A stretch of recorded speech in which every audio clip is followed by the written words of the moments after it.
Okay, so in this video, I'm going to give a demonstration of how I prepare my fabric. So as you can see, I am folding it once, and of course along the stretch, and then I will fold it once again.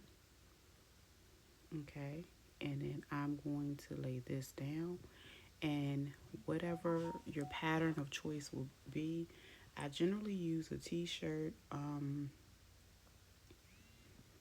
and I will fold it in half.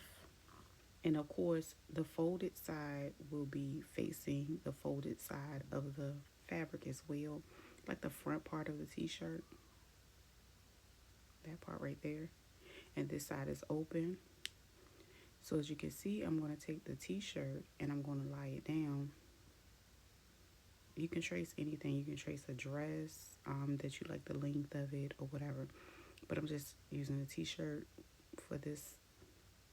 And I'm going to fold the sleeve back. Now this is going to give me a good pattern to be able to use, because I can go and cut my fabric out around this. And so for the one that I made today, if you wanted to go,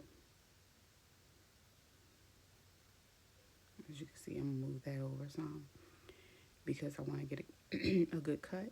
So yeah, as you can see, that is I will cut it going that way, and then I will cut it down.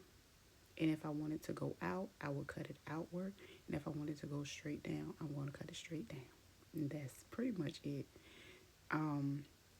Then look at the shoulder. You want to leave seam allowance going around the shoulder.